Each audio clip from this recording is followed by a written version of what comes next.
better.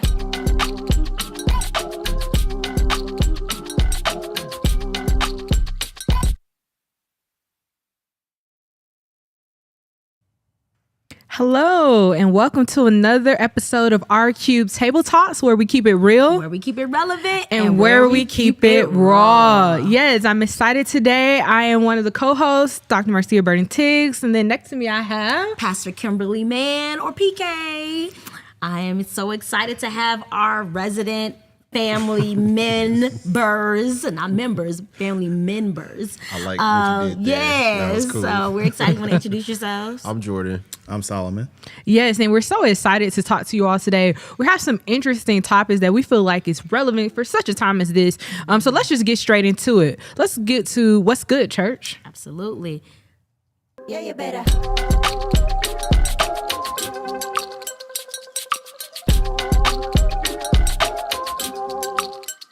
Yeah, you better.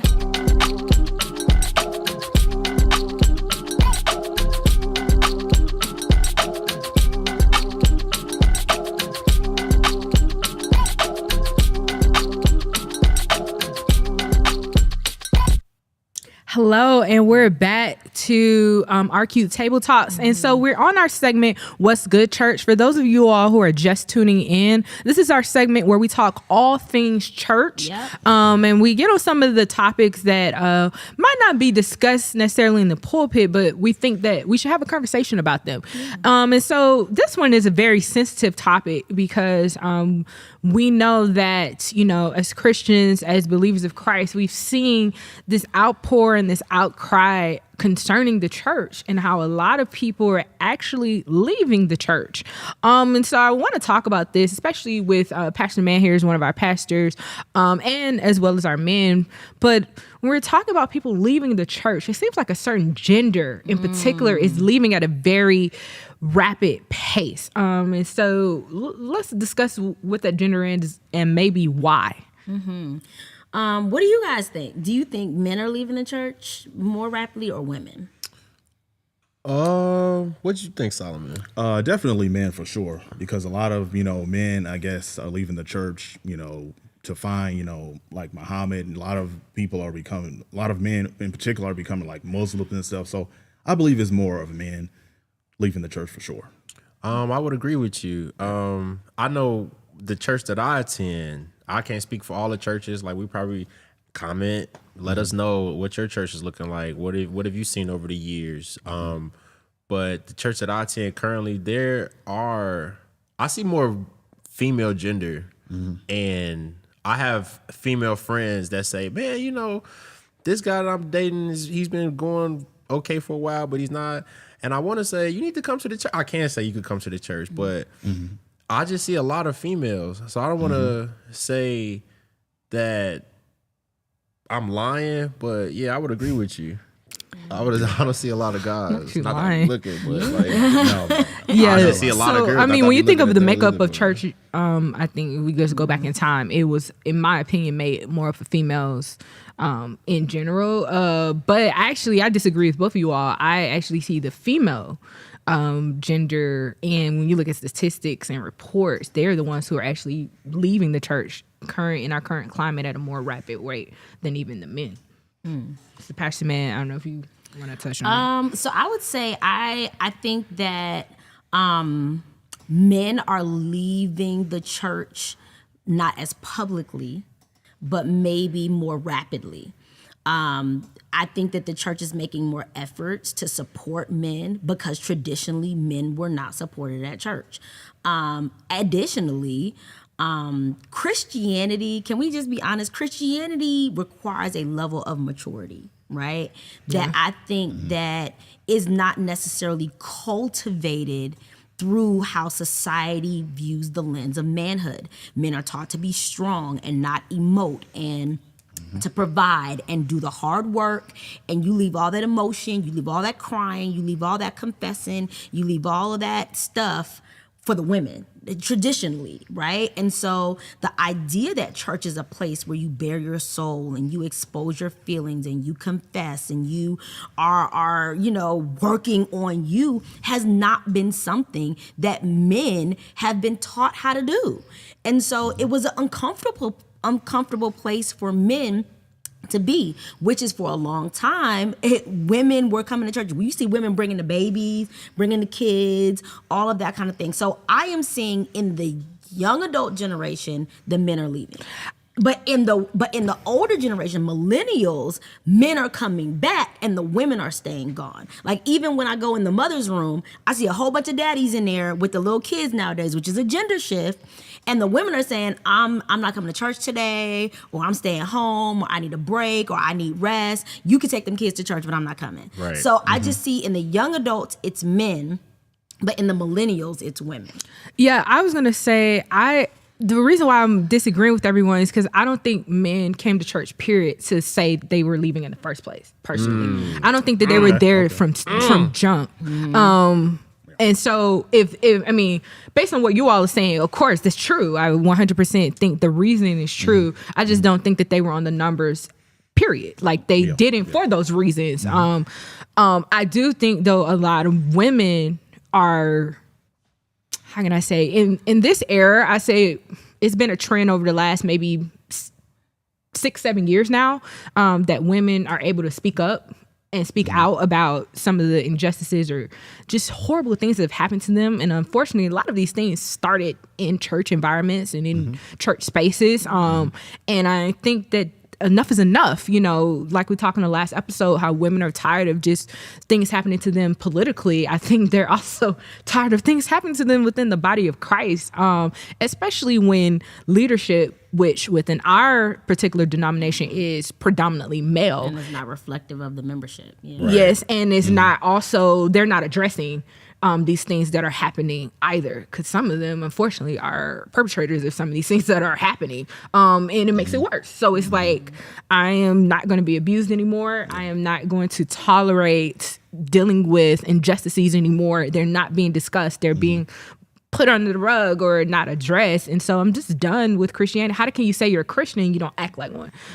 So that's where I kind of stand on it. I agree that men aren't in the church either. I don't think they were there from jump though. Yeah, but I see more a concerted effort, especially in the last few years, of trying to get men back into the church. Oh yeah, men, like even right, like literally at this very moment while we're recording, there's a men's walk happening on campus. Right. There's a men's prostate event happening. There's a men's health truck parked outside. Right. There's men's groups. There's men's help group. There's men's self-help. Because traditionally, women just did those things organically, or retreats were seen as the women's retreat, right? Right. And so now you've got men's retreats and men's things that are, I think, more targeted towards bringing the men back into church. But I also see it targeting older men who are coming back into the church and not younger men keeping them into the church.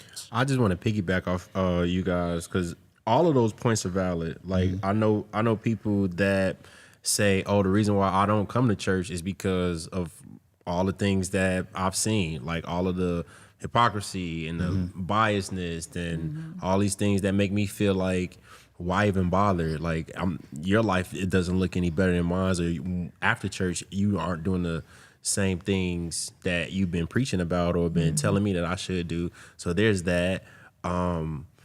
Females, they show up at church, but I don't want to say what their reasons are. But fashion is one thing. Looking for somebody is another. Being involved in programs. So which gender is leaving the church?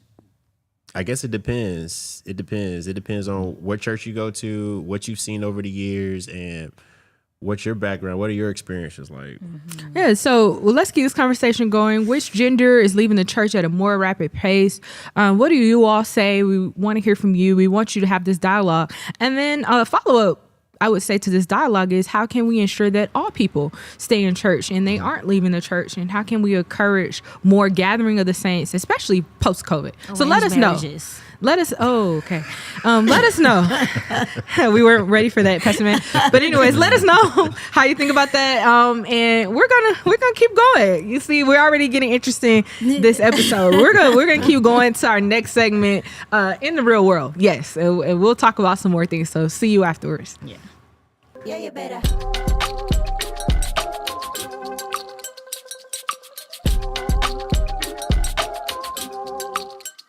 Yeah, you better.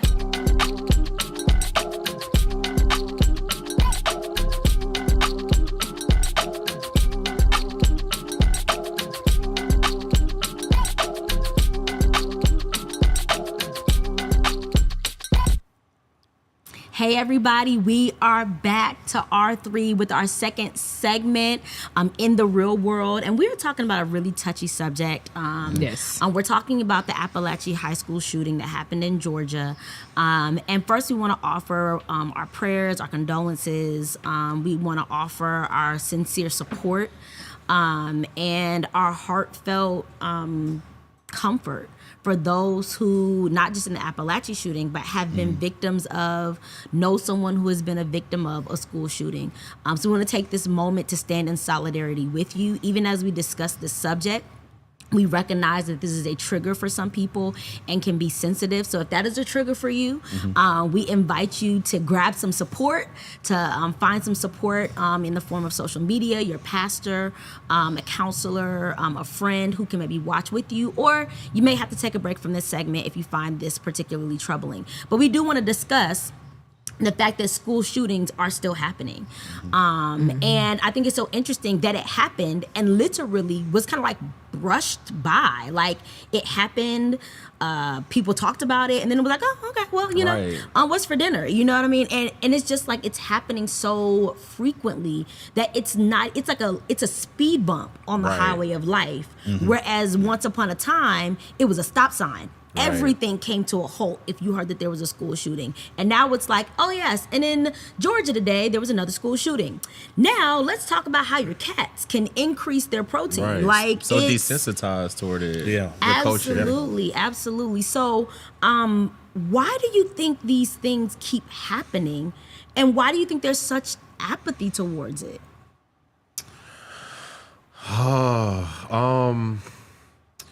The Second Amendment rights, Americans love it. And they love it so much that they look at it like, this is how I bond with my son. This is better than fishing. This is better than playing catch. This is better than teaching them morals or how to talk to women in a way where it's not putting them down, but you can actually make them smile. Like, I think that culture has lost its value and over time, and now people are more into guns. They're into their gun rights. They're into owning guns. They're into shooting guns. And I'm not against the gun culture. Since I moved down here to Alabama, there are a lot of people that I've met that I've grown to love who just like hunting. They like hunting. They like their guns. It's more to them than that. Like, I like gym shoes. They treat guns like they're, some classic J's. And I had to understand that. So I don't necessarily agree with it. I mean, come on, but it's not my culture. So I can't look down on the culture that does embrace those, I don't know, practices, beliefs, whatever you want to call it. But no, it is a problem because the NRA lobbies the government. Like, they have lobbyists that support different agendas, and they make a lot of money. Not just not just the NRA, but like tobacco and just big businesses, period. And the NRA is one of those. And I think the reason why it gets swept under the rug so often is because that bad publicity, that backlash is not good for business. And the NRA would say, well, we're not making these kids angry. We're not the ones that's making these kids want to kill people. Like, they say guns don't kill people, people kill people. So as long as parents aren't doing their job, then of course things are going to go that way, but it's way more to it than that. Yeah. What do you think, Marcia? Oh yeah, no, it's very sad. It's very disheartening, especially being from Georgia, to see these type of incidents happen. And I always get questioned, well, why aren't guns outlawed, or why do we still have guns? Why are we continuously dealing with these type of matters? And Jordan, you hit it on the nail. It all boils down to money. It all boils down to dollars and cents. What's even more sad is that for the people who are involved, you're talking about teachers who were just trying to teach math. This is a very difficult subject. You're talking about students who were just sitting in a classroom innocently going to school. Like you said, Pastor Man, it's a trigger for everybody. And it's a trigger especially for parents. And having to worry that they're sending their child to school one day and they may not come back home. Oh my gosh. So it's very terrifying. It's also sad because, as you know, in school buildings, there's multiple entry points. So you can't put it like on necessarily one factor or one say, well, if this was this way, then that wouldn't have happened. It could have been a different entry point. It could have been cahoots. You just don't know. I think this happens because our world is very sinful and the spirit is being withdrawn more and more. So we're going to see these type of egregious actions happening. I don't think that we can avoid it, but God knows. And it's interesting because when you say that, you're like, well, if he knows, why would he allow some of these things to come to pass? I'm not God. I can't answer that question. But what I will say, though, is that he sees our hurt and our pain by this. And he is sending his Holy Spirit still to be among us, to comfort us. And also just pray for the people. I mean, pray for everybody. Prayer needs to be on both sides of the spectrum, not just for the victims, but for parents or children who have these type of inclinations. That is very, very sad and very, very sick from jump. And honestly, I would like to see, I don't know, I think there's a bias between who the shooter is based on their race. And I don't like that. Absolutely. Because there's certain incidences where you have shooters and because they're one race, they're taken out immediately. And then there are other incidences where you have shooters and because they're another race, they're able to walk out of the situation and go into whatever the sentencing or punishment or non-punishment will be. And I don't like that. Yeah. So I would like to see fair practices across the board, no matter of their gender, their race, their ethnicity, to show like what should really happen in these situations. Well, honestly, what I believe is happening is I believe young people, I believe a lot of it has to do with social media and what kids are watching and consuming these days. I believe that's what's happening, the lack of parenting and attentiveness towards the children. I absolutely agree. I mean, I think that if your child uses a gun that came from their house to commit a crime, you as a parent should be held equally responsible. And to your point, I mean, if you don't believe what Marcia is saying, just look up the Dylan Roof case. They took him to Burger King after he shot up the school because he said he was hungry. They didn't take him straight to jail. They stopped and got him a cheeseburger because they knew he was going to be processing for a long time. Like, that's crazy to me. So, I just think that teach your kids to be safe, teach them to follow the protocols. And I ain't gonna lie to y'all. I told my kids, if something ever go down, y'all come home. Like, would y'all do whatever y'all gotta do to come home? And so we grieve with those parents whose children have not come home. Young adults, let's talk about, like, those who are watching. Do you worry about sending your kids to school one day in this climate? I know people who actually homeschool because they just feel like it's not safe. So what are your thoughts? How do you think America should be handling shootings in high schools now? That was a great segment. Yeah, and so it's very, very sad. But we don't want y'all to go because we have a special treat for and a special edition of In My Feelings. And you'll see if you just hold on just a little while longer after this. Yeah, you better.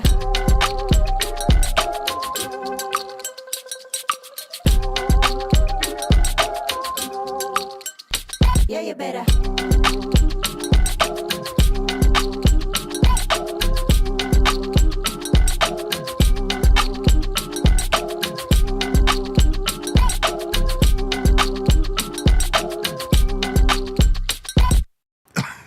Hi, We are on our special segment of In My Feelings, and I'm Jordan. I'm Solomon.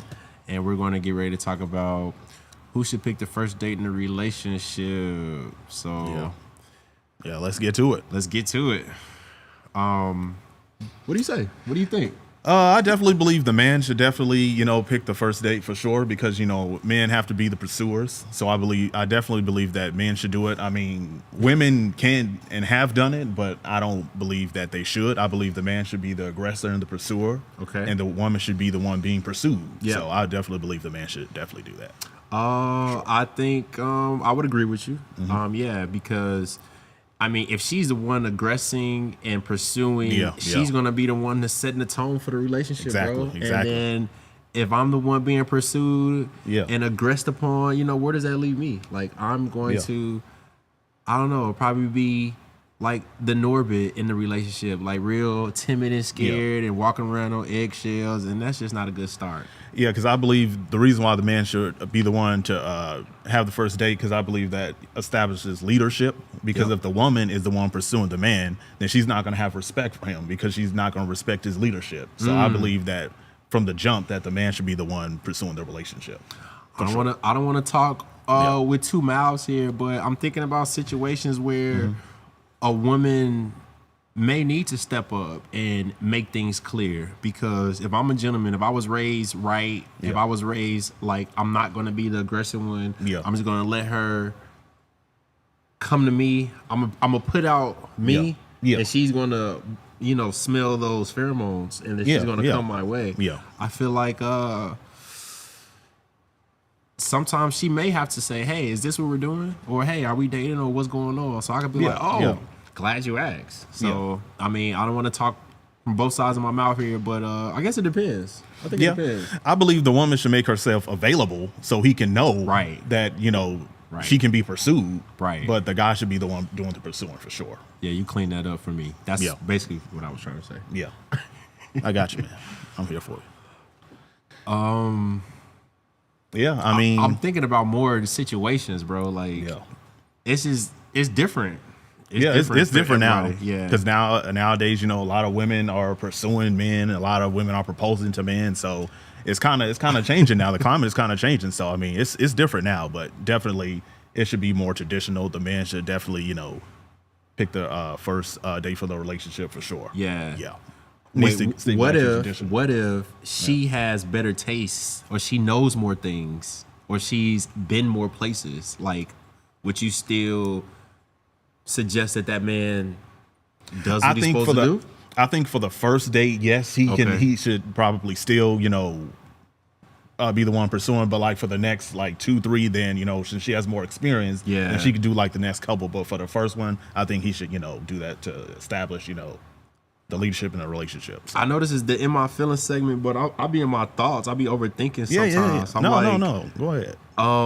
The first date, like, what if I pick it wrong? What if she thinks that this is who I really am because, she's been to a lot of restaurants, and I've been to this is my favorite restaurant, and I don't want her to get the wrong impression off the first date, bro. So like, sometimes like you do it. I don't know. I mean, I still think you should, establish the leadership. I mean, if you mess it up, I mean, that's fine. At least you've tried. You know? At least you're trying to, take control and take charge. So you got to let the female know that you can take charge and, be in control of stuff. So for the first date, for sure. But like for the next couple, if she, has more experience or whatever, she can definitely, take over. And then eventually as you learn and grow and know what she knows, then, you get back the reins and take over. But yeah. How soon is the first date? When would are we dating for a year, or this is like a couple months? Because I mean, first date should be, in my opinion, it should be after about a month or two. About a month or two? Yeah. Get to know them for a little while, and then about a month, and going your first date. Because and then after that, then you just. I never really understood. Like growing up Adventist, bro. Like there's levels. There's like we're talking. Yeah. We're friends, and then we're talking, and then we're courting, but we're not dating. Now we're dating. We're holding hands, but we're not really courting. Like it gets kind of blurred to me. So I feel like from the time I met you, time I said, "Hey, this is my name. What's your name?" and I got your number. Yeah. I feel like we dating. Absolutely. I 100% agree with you on that. Yeah. Thank you. Yeah. I agree. 100%. Yeah. Never really knew that, but okay. So a month or 2 months, and then we need to go on an official first date. Yeah, official first date, and then after that, then just go on more and more dates, and if it leads towards engagement and marriage, for sure. Yeah, that's the goal. Yeah, I'm not trying to waste my time, bro. Oh no, nobody needs to waste their time. I think after about a year and a half, 2 years, you should be looking definitely towards marriage for sure at that point. If you're serious. Do you have any recommendations on the first date spot? Definitely a restaurant. I mean, like Olive Garden or something. Okay. Olive Garden, Carrabba's. Definitely a restaurant for sure. I mean, not no McDonald's or Subway. Definitely a restaurant for sure. Would not amusement park theme? Like, yeah. You can be creative. Definitely amusement park. Maybe if there's a fair in town. For sure. Okay. Yeah, definitely something creative. Okay. Maybe like a museum, library. If you're intellectual, for sure. You got the game, bro. Yeah. See, my little simple self. Yeah. Never mind. But no, you're not simple at all. No. I think wherever you do, like, it got to be you, bro. It got to be my company that makes the date. Do you think the place is special? Yeah, the place has to be special. I mean, it has to be something that you're interested in. Whatever you're interested in will dictate where you want to go on the first date. So, like, if you're interested in art, you can go to an art museum. Mm-hmm. Like if you're more intellectual, a library, if you like to have fun and play around, go to like a fair or circus. So it just depends on your personality, and then you can kind of see what she's interested in. That's when I get in my thoughts again, bro, because I'm ahead. I know what I like. Yeah.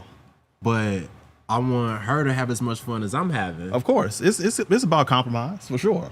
So, what you like, what she likes, and then y'all come together in the middle.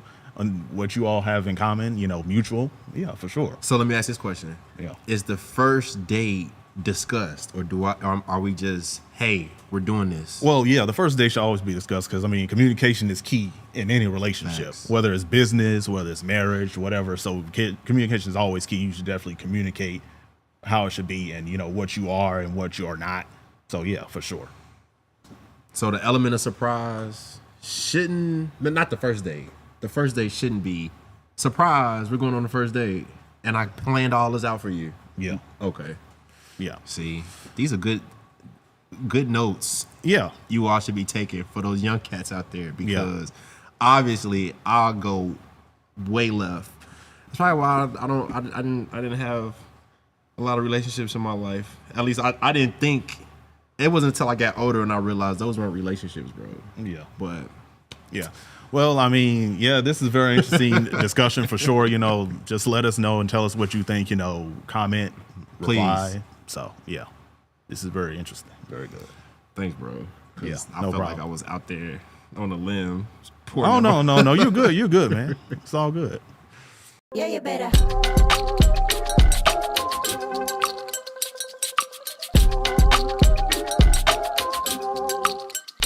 Yeah, you better.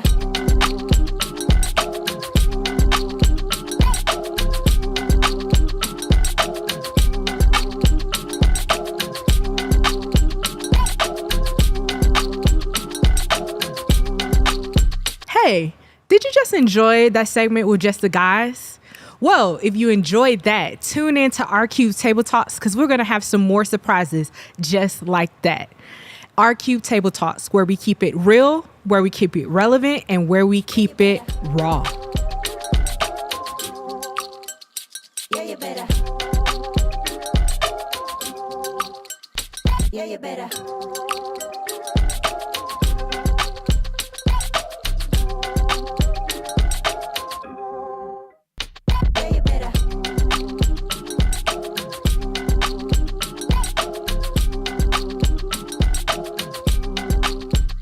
Yeah, you better.